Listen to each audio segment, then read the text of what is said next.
మీరు గమనించారా అండి? శ్రీలంక మొత్తం పచ్చగా ఉంది, అవునా? ఈ పచ్చదనంతో పాటు శ్రీలంకలో ఎక్కువ వైశాల్యం, దాదాపు 2 కోట్ల మంది మాత్రమే, 2,20,00,000 మంది ఏమో జనాభా ఉన్నారట.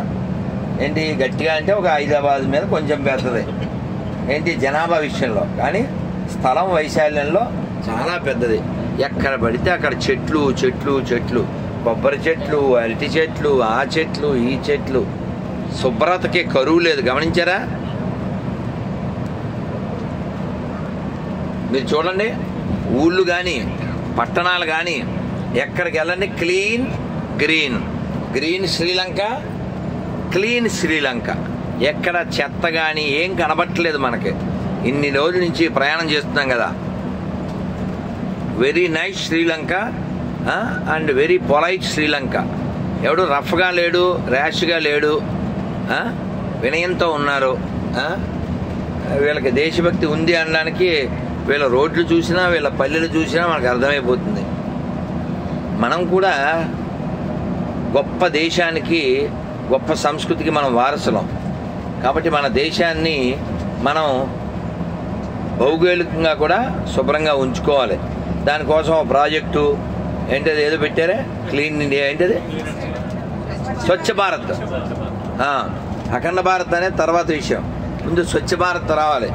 స్వేచ్ఛ భారత్ ఏదో ఉంది, స్వచ్ఛ భారత్ అవ్వాలి. కాబట్టి ఎంత బాగుందండి చూడండి. అసలు శ్రీలంకలో ఎంత ప్రయాణం చేయండి మీరు, 4 రోజుల నుంచి అలా చేస్తూనే ఉన్నాం. ఎంత పద్ధతిగా ఉందంటే వాటర్కి వాటరు, మ్యాటర్కి మ్యాటరు, శుభ్రానికి శుభ్రం, గ్రీన్కి గ్రీను. ఎంత తిరుగుతున్నాం మనం. ఎక్కడైనా చెత్త గొప్ప కనబడిందా మనకి? ఎంత బాగుందో చెప్పండి అసలు. జలం జలం. అందుకని మన దేశాన్ని కూడా మనం శుభ్రంగా పెట్టుకుని ఏంటి సిటీ, హైదరాబాద్ సిటీలో, చెన్నై సిటీలో, బాంబే సిటీలో, ఢిల్లీ సిటీలో మురికివాడల మయం, మురికివాడల మయం. ఇన్ని ప్రభుత్వాలు, ఇన్ని పథకాలు ఏమవుతున్నాయో తెలియదు.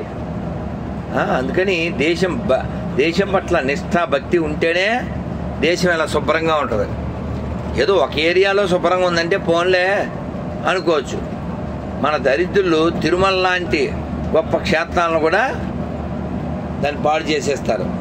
అందుకని మనం కాపాడుకోవాలి, ఖచ్చితంగా చాలా బాగా కాపాడుకోవాలి. ఆ విషయం మాత్రం శ్రీలంక వాళ్ళని చూసి నేర్చుకోవాలి. ఎంత శుభ్రమండి, ఎంత శుభ్రమండి బాబు, చాలా చాలా బాగుంది. బోలో విభీషణ మహారాజుకి, సీతామాయికి, లక్ష్మణ స్వామికి, పవన సుత వీర హనుమానికి. జై శ్రీరామ్, జై శ్రీరామ్. స్వస్తి.